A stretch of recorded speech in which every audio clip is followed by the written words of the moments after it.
잘 지내셨죠? 한 주간 잘 지내신 걸로 믿습니다. 자, 벌써 6월 1일입니다. 엊그제 송구영신 예배를 드린 것 같은데, 어느새 또 6월이 되었습니다. 세월이 참 빠른 것 같습니다. 그렇죠? 아시다시피 내일 모레 6월 3일이면요, 대통령 선거가 있죠. 그래서 저는 이번에는 참으로 바른 사람이, 정직한 사람이 대통령에 선출되기를 기도하고 있습니다. 여러분도 간절한 마음으로 기도하시기 바랍니다. 바르고 정직한 사람이 꼭 선출되어서 이 나라를, 우리 민족을 잘 이끌어갈 수 있게 해달라고 이렇게 기도하셨으면 참 좋겠습니다. 자, 오늘은요, 이 고난이라고 하는 이 주제를 가지고 말씀을 나누도록 하겠습니다.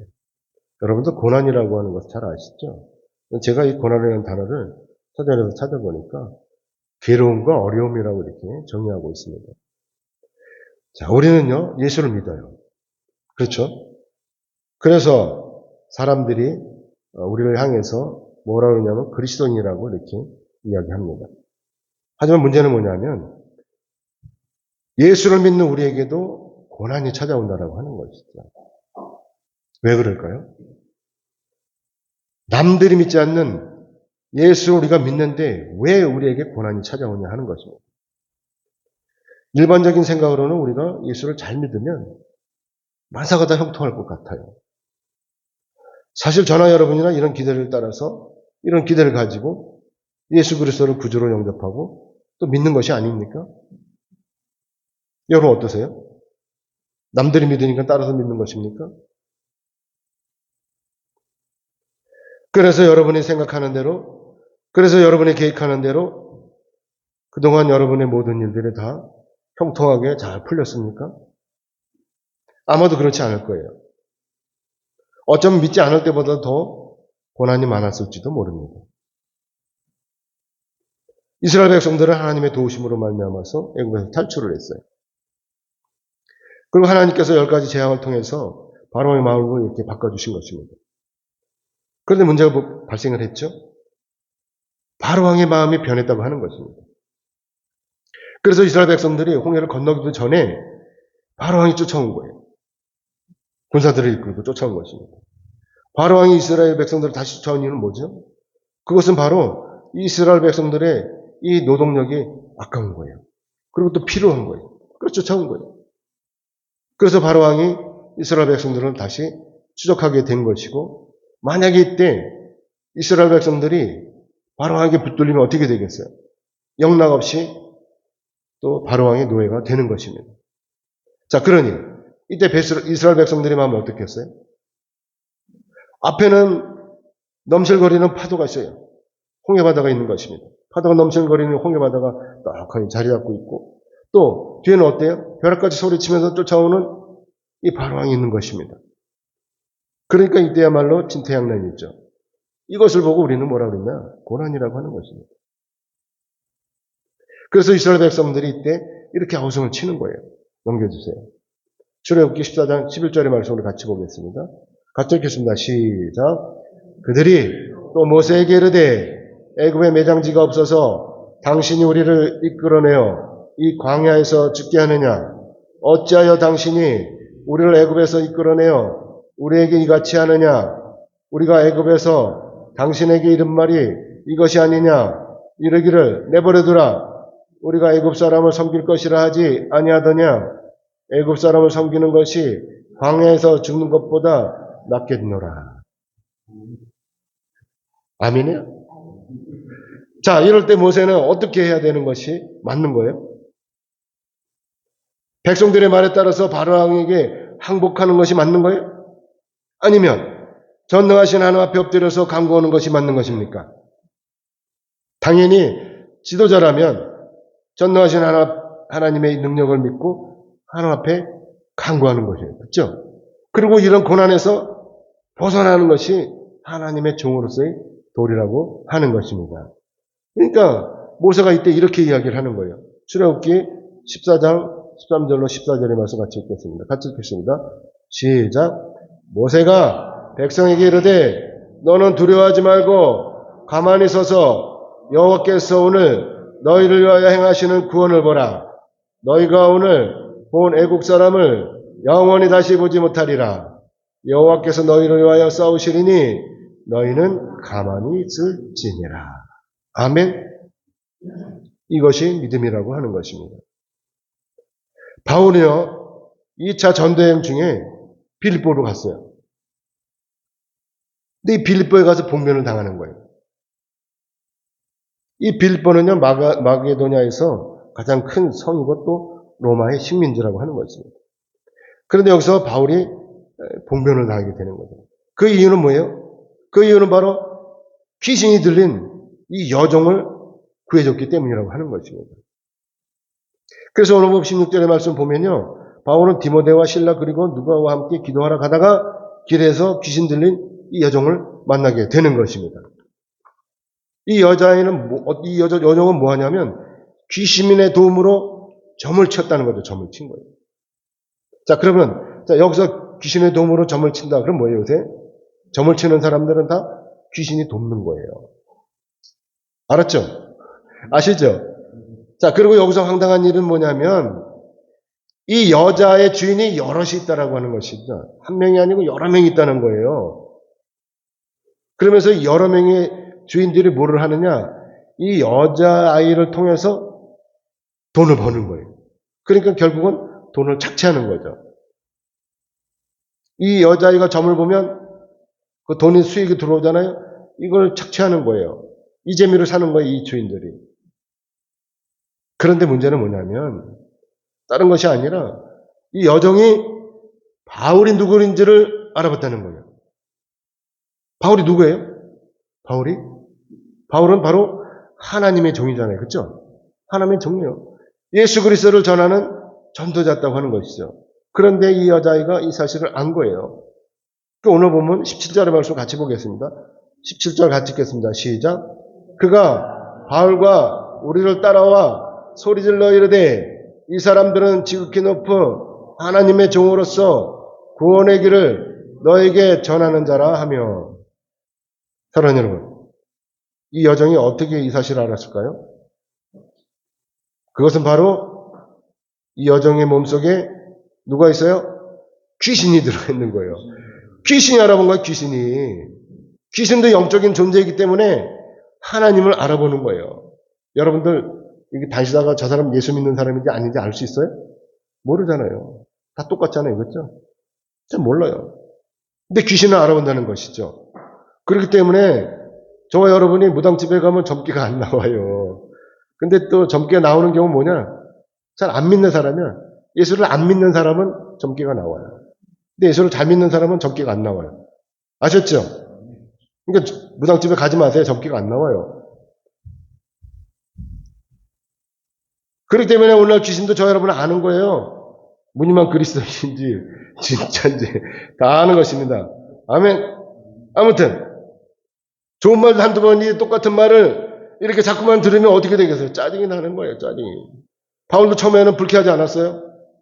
왜냐하면 자기가 복음을 전하는 하나님의 종이 맞기 때문에 그러는 거예요. 맞으니까 짜증이 안 나는 거예요. 근데 이 여자아이가 계속해서 쫓아오면서 며칠째 쫓아오면서 이렇게 소리를 치는 거예요. 이 사람들은 지극히 높은 하나님의 종으로서 구원의 길을 너에게 전하는 자라.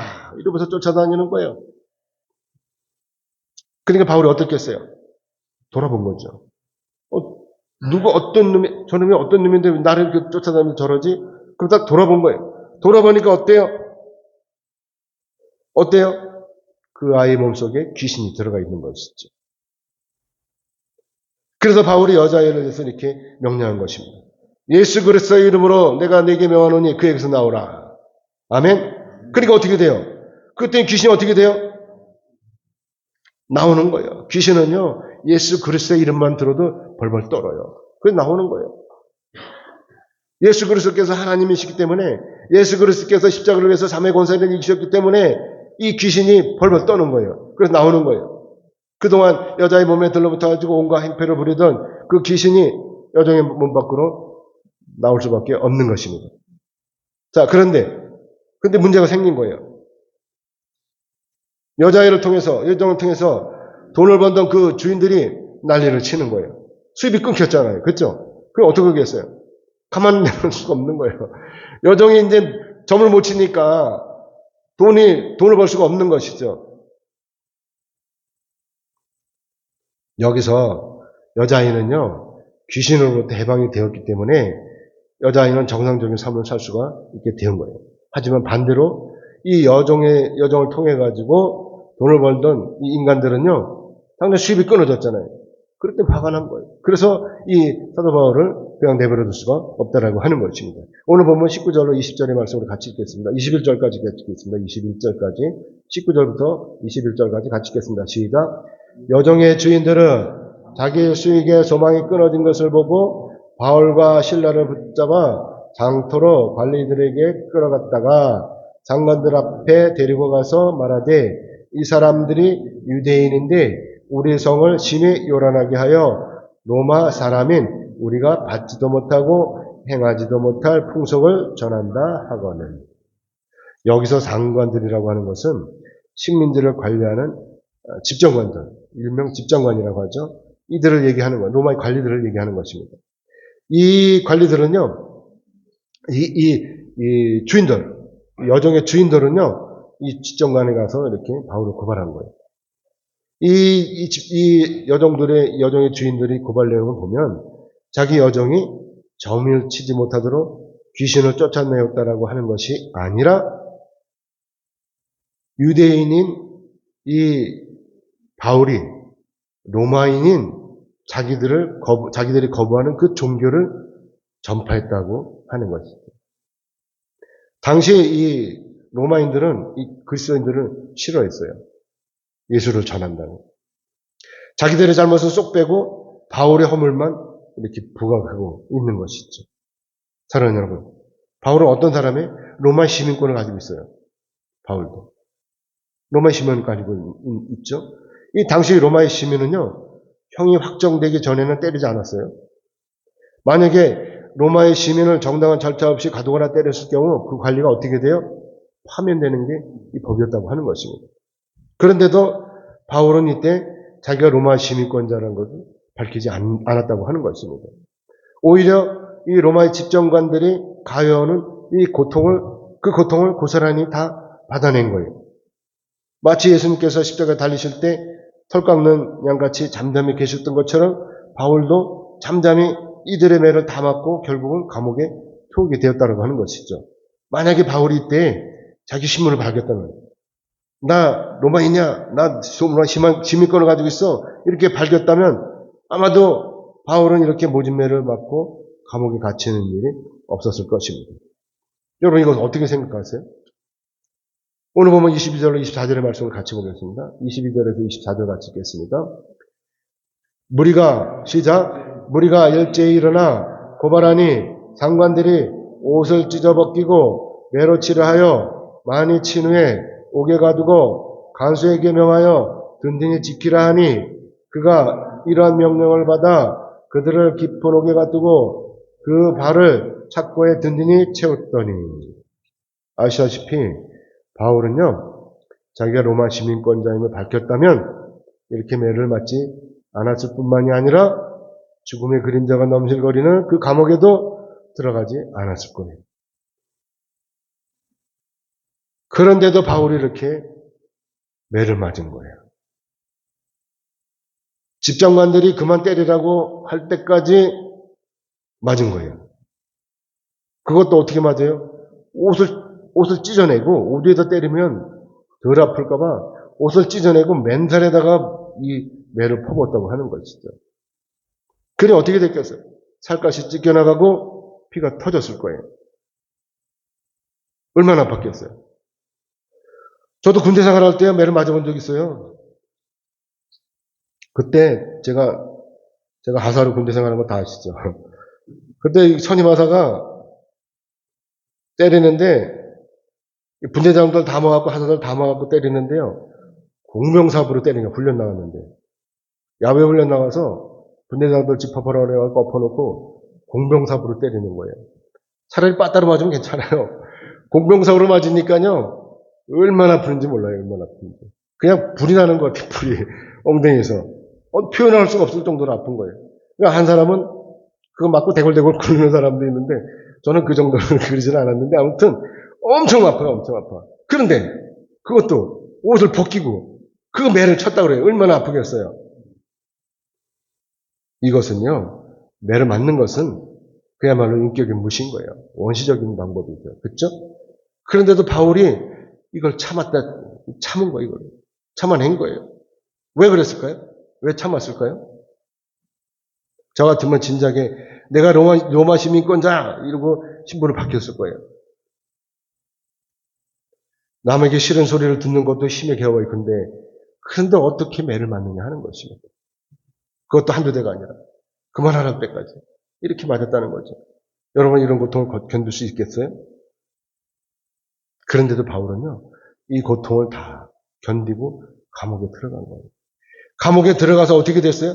팔에다가 착고를 채웠다고 하는 것이죠. 그야말로 바울이 꼼짝도 못하게 이렇게 맞는 것이죠. 바울을 살인범으로 모른 거예요. 바울과 실라를 살인범으로 몰았다고 하는 것입니다. 바울이 이렇게 홀대받을 만큼 죄를 졌습니까? 여러분 생각하실 때? 여러분 아시다시피 바울이 잘못한 일이라고 하는 것은, 바울이 한 일이라고 하는 것은 이 귀신이 들린 아이를 구해준 일뿐이 없잖아요. 그렇죠? 이거 착한 일이잖아요. 선한 일이잖아요. 예수 그리스도의 이름으로 귀신을 쫓아내는 일밖에 없는 거예요. 그렇기 때문에 이 일은 전적으로 누구의 일이에요? 하나님의 일이었다고 하는 것입니다. 그런데도 바울과 실라가 빌립보에서 이렇게 홀대를 받고 이렇게 허벌나게 배를 맞고 감옥에 들어갔다고 하는 것입니다. 자, 여러분의 생각에 이것이 이치에 맞는다고 생각하세요? 절대로 이치에 맞는 거 아니에요. 우리 인간적인 생각으로 절대로 있을 수 없는 일인 것입니다. 그러면 이때 어떻게 해야 돼, 바울이? 감옥에서 꺼내달라고 아우성 쳐야 되는 거예요? 억울하다고 소리 질러야 되는 거예요? 하지만 바울과 실라는 이때 아무 소리도 안 했어요. 오히려 하나님 앞에 엎드렸다고 하는 것입니다. 오늘 보면 25절의 말씀을 같이 보겠습니다. 25절 같이 읽겠습니다. 시작. 한밤중에 바울과 실라가 기도하고 하나님을 찬송하며 제수들이 듣더라. 자, 여러분 이게 가능해요? 이런 고통 속에서 오히려 하나님을 찬양한다는 것이. 그리고 바울과 실라는요, 이 현실에 대해서 실망하지 않았다는 거예요. 오히려 하나님 원망하지 않고 오히려 어떻게 해요? 하나님 엎드려서 하나님을 찬양했다고 하는 것입니다. 기도하고 찬양했다고 하는 거죠. 저는 이게 가능하지 않아요. 저의 견해는. 어떻게 이럴 수가 있겠냐 하는 것이죠. 저 같으면 당장 하나님을 원망했을 거예요. 하나님, 어떻게 저한테 이럴 수가 있어요? 제가 뭘 잘못했다고? 제가 한 일은 귀신 쫓아든 일밖에 더 있습니까? 그런데 어떻게 이렇게 무지막지하게 매를 맞도록 내버려 두시는 것입니까? 그것도 모자라서 이렇게 팔아서 착고까지 채우는 게 이게 가당한 일입니까? 그렇게 따지지 않았겠어요? 그래서 여기서 진짜와 가짜가 가려진다고 하는 것입니다. 바울과 실라가 진짜 신앙인이라고 하는 것이죠. 이런 고난 가운데서도 자기 신앙을 버리지 않고 전능하신 하나님 앞에 엎드려서 기도하고 하나님을 찬양하고 있다고 하는 것입니다. 그리고 하나님의 섭리와 경륜을 믿고 기다리는 거예요. 아마도 이때 바울과 실라의 마음은 이러지 않았겠어요? 죽으면 죽으리라. 이런 마음이지 않았겠어요? 모든 것을 전능하신 하나님 앞에 맡기고 그리고 기도하고 찬양했다고 하는 것입니다. 그러니까 그 나머지는 누가 책임져요? 하나님께서 책임지신다고 하는 것입니다. 전능하신 하나님 앞에서는요, 절대로 진실만이 허용이 되는 거예요. 바울과 실라는 자기들이 처한 이 현실을 모면하라고 꼼수를 부리지 않았어요. 그리고 집정관들에게도 반항하지 않았어요. 그리고 또 누구를 원망하지도 않았어요. 오직 하나님 앞에 엎드렸어요. 그리고 기도했습니다. 그리고 전능하신 하나님을 찬양했다고 하는 것입니다. 그리고 하나님의 도우심을 믿고 기다린 것입니다. 자, 그랬더니 어떻게 됐어요? 어떻게 됐습니까? 하늘문이 열린 거, 하늘문이. 오늘 보면 26절의 말씀을 같이 보겠습니다. 26절 같이 읽겠습니다. 시작. 이에 갑자기 큰 지진이 나서 옥토가 움직이고 문이 곧 다 열리며 모든 사람이 메인 것이 다 벗어진지라. 아멘. 하늘문이 열리면 이렇게 기적이 나는 거예요. 지진이 일어나고 문이 열리고 발에 채웠던 그 착고들이 다 풀려나가는 거예요. 벗겨지는 거예요. 병마가 떠나가는 거예요. 귀신이 떠나가는 거예요. 죽은 자가 살아나는 것입니다. 그래서 감옥을 지키던 간수들이 어때요? 놀라는 거예요. 잠에 깬 거예요. 지진이 일어나니까 잠자다 말고 깬 거예요. 놀라는 거예요. 간수는 평생에 이런 경험을 해본 적이 없습니다. 감옥이 열리고 발에 채웠던 그 착고가 모두 풀렸으니 이제 죄수들이 도망가는 것은 뭐예요? 시간 문제인 거예요. 도망가면 되는 거예요. 그러니까 감옥을 지키던 간수가 어때요? 이대로 가면 내가 죽을 것이 뻔하니 차라리 자살하자. 이런 생각을 하게 된 것입니다. 그래서 칼을 뺀 거예요. 죽으려고. 그러자 이때 바울이 어떻게 해요? 간수를 향해서 소리 지르는 거예요. 네 몸을 상하지 말라 우리가 여기 있다. 다 여기 있다는 거예요. 자, 저는 여기서 또 이것이 궁금해요. 그러면 바울은 이때 왜 도망가지 않았냐라고 하는 것입니다. 왜 안 도망갔어요? 옥문이 열렸어요. 발에 착고가 풀러졌어요. 이것이 바로 하나님의 뜻이 아니겠어요? 찬스가 온 거 아닙니까? 기회가 온 거 아닙니까? 옥문도 열리고 발에 착고도 풀렸는데 하나님이 기회 주신 거 아니에요? 그냥 도망가면 되는 거 아닙니까? 그런데도 바울은 감옥 안에서 꼼짝 않고 있는 거예요. 왜 그랬을까요? 우리는 여기서 바울의 진실한 그 마음이 보이는 거예요. 바울이 도망가지 않은 이유는 뭐죠? 오직 감옥을 지키는 그 간수 때문이었다고 하는 것입니다. 그 간수가 불쌍한 거예요. 그 영혼이 불쌍한 거예요. 만약에 바울이 이대로 이렇게 감옥에서 나와서 도망을 가버린다면 그러면 이때까지 감옥을 지키던 그 간수는 어떻게 되겠어요? 당연히 바울을 탈옥시킨 이 죄로 말미암아서 그 대가를 톡톡히 당하지 않겠습니까? 그래서 간수가 바울보다 더 매를 맞을 것이 뻔한 일이고 또 어쩌면 저주의 그 십자가를 질지도 모르는 일인 것입니다. 그러니까 이렇게 간수가 칼을 빼서 자기를 하려고 하는 것이 아니겠습니까? 살아봐야 뭐하냐? 죄수들을 다 놓쳤는데 나 이제 죽을 수밖에 없는 거야. 그러면서 칼을 뺀 거 아니겠습니까? 바울이 이걸 알고 있었던 거예요.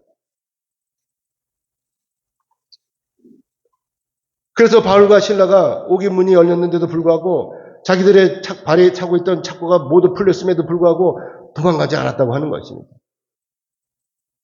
그러니까 이것을 깨달은 거예요, 간수가. 이것을 깨달은 거예요. 생명의 은인이 아닙니까? 그래서 바울과 실라 앞에 엎드린 거예요. 오늘 보면 29절로 30절의 말씀 같이 보겠습니다. 29절에 30절 같이 보겠습니다. 시작. 간수가 등불을 달라고 하며 뛰어들어가 무서워 떨며 바울과 실라 앞에 엎드리고 그들을 데리고 나가 이르되 선생들이여 내가 어떻게 하여야 구원을 받으리까 하거늘. 여기서 간수가 등불을 달라고 한 것은 옥문이 열리고 자기 발에 착고가 풀렸음에도 불구하고 도망가지 않은 바울과 실라가 참으로 사람인지를 확인하려고 하는 것이고 또 간수가 이렇게 무서워 떠는 것은 직감적으로 바울과 실라가 사람이 아니라고 느꼈던 것입니다. 사람이 아니죠. 이렇게 옥문을 흔들고 지진을 일으키고 옥문을 흔들리고 발에 착고를 다 스스로 풀러버리는 것이 이게 사람이 할 일입니까? 사람이 어떻게 지진을 일으키고 사람이 어떻게 손을 대지 않고 옥문을 열고 사람이 어떻게 열쇠도 없이 발에 착고를 풀 수가 있겠습니까? 열쇠는 자기가 가지고 있는데. 그래서 간수 입장으로 이 바울과 실라가 뭐예요? 신인 거 신. 그래서 간수가 이렇게 바울과 실라 앞에 엎드리는 것입니다. 그리고 이때 간수가 하는 말이 완전히 압권이에요. 간수가 무슨 말을 해요? 여기서 선생들이여 내가 어떻게 해야 구원을 받으리까? 라고 이렇게 간청하는 것입니다. 지금 간수의 이 말은 뭐죠? 바울과 실라를 완전히 신으로 간주하는 거예요. 신으로. 하나님인 거예요. 바울과 실라가. 어떻게 하면 내가 구원을 받겠냐고 바울과 실라한테 이야기를 하는 것입니다. 사랑하는 여러분, 저 여러분도요. 성령이 충만하면 기적을 행하게 돼요. 누구 은혜로? 하나님 은혜로. 성령의 도우심으로. 귀신을 쫓고 병마를 쫓는 거예요. 자, 그러면 이것들이 다 누구의 능력이냐? 바울과 실라가 이렇게 한 거 하나님의 능력이잖아요. 그렇죠? 성령의 능력이잖아요. 그런데도 어리석은 사람들은 이때 자기가 기적을 베푼 것으로 착각을 하고 자기를 드러내는 거예요. 내가 한 거야, 내가. 내가 웅문을 열은 거야. 내가 지진을 일으킨 거야. 내가 발의 착고를 푸른 거야. 이렇게 자랑을 하는 것이죠. 그래서 사람들이 이때 변절이 되고 타락하는 거예요. 바울이 이때 그러지 않았겠어요? 자기를 드러내면서. 야, 이 어리석은 것아. 내가 누군지를 알고 이렇게 감히 나를 감옥에 가두고 발에 착고를 채워? 이러지 않았겠어요? 만약에 저 같으면 그랬을 거예요. 바울은 그러지 않았다고 하는 것입니다. 오늘 본문 31절의 말씀 같이 보겠습니다. 본문 31절 말씀 같이. 31절, 32절 같이 읽겠습니다. 32절까지. 시작. 이르되 주 예수를 믿어라. 그리하면 너와 네 집에 구원을 받으리라 하고 주의 말씀을 그 사람과 그 집에 있는 모든 사람에게 전하더라. 아멘. 바울은 이렇게 모든 영광을 하나님 앞에 돌렸다고 하는 것입니다. 자기가 하나님의 영광을 갈아치우지 않았다고 하는 것입니다. 그리고 어떻게 해요? 오히려 차분하게 예수 그리스도를 전한 거예요. 자기의 사명을 다 한 것입니다. 이것이 바로 주의 종으로서의 신실한 삶이라고 하는 것이죠. 자기를 드러내지 않는 거예요. 그래서 바울의 이런 행위로 인해서 그 간수의 가족들이 어떻게 돼요? 모두 예수를 믿었다고 하는 것입니다. 오늘 본문 33절에 34절 말씀 같이 읽겠습니다. 시작. 그 밤, 그 시각에 간수가 그들을 데려다가 그 맞은 자리를 씻어주고 자기와 그 온 가족이 다 제례를 받은 후 그들을 데리고 자기 집에 올라가서 음식을 차려주고 그와 온 집안이 하나님을 믿음으로 크게 기뻐하니라. 아멘. 사랑하는 여러분, 이것이 바로 위대하신 하나님의 섭리이신 것입니다. 아멘. 이제 말씀 맺겠습니다. 하나님께서는요, 우리의 믿음을 원하십니다. 바울과 실라가 이렇게 끝까지 승리함으로 간수와 그 가족들에게 복음을 전하고 또한 그들에게 세례를 베풀 수 있었던 것은 전적으로 바울이 전능하신 하나님을 믿었기 때문인 것입니다. 고난으로 여기지 않고 오로지 전능하신 하나님의 뜻이라고 믿었던 것입니다. 시편 119편 71절의 말씀 같이 읽겠습니다. 같이 읽겠습니다. 시작. 고난당한 것이 내게 유익이라 이로 말미암아 내가 주의 율례들을 배우게 되었나이다. 아멘. 만약에 바울이 매맞는 것과 감옥에 들어가는 것이 싫다고 그래서 자기가 로마 시민권자라고 이렇게 팔겼다면 어떻게 됐겠어요? 그리고 또 바울이 이때 자기를 드러냈다면 어떻게 되었겠어요? 다 허사가 되는 것입니다. 바울은 그러지 않았잖아요. 오로지 예수 그리스도의 복음을 위해서 또한 하나님의 나라를 위해서 자기를 포기하고 자기를 온전히 하나님 앞에 내어드렸다고 하는 것입니다. 그래서 결과로 어떻게 됐어요? 빌립보의 감옥 안에서 귀한 복음의 열매를 맺을 수 있었다라고 하는 것입니다. 내가 누군가에게 복음을 전하는 일이 결코 간단한 일이 아닌 거예요. 밖에 나가서 전도하는 것이 전부가 아니라고 하는 것이죠.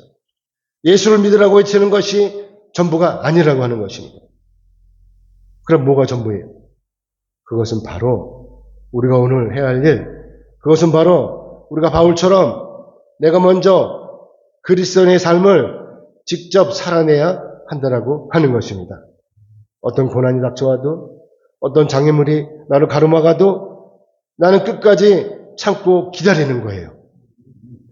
이렇게 바울처럼 전능하신 하나님의 역사하심을 믿고 잠잠히 기다리는 것입니다. 그러면 전능하신 하나님께서 저와 여러분의 소원을 다 이루어 주시는 것입니다. 아멘. 저는 여러분에게 어떤 고난이 찾아온다 하더라도 끝까지 전능하신 하나님 믿고 기다리시기를 원합니다. 그리고 바울처럼 하나님의 은혜로 말미암아 귀하고 아름다운 복음의 열매를 맺으시기를 원합니다. 아멘. 아멘 하시는 여러분 모두는 하나님의 복음을 위해서 끝까지 참고 기다리심으로 승리하시기를 주님의 이름으로 축복합니다.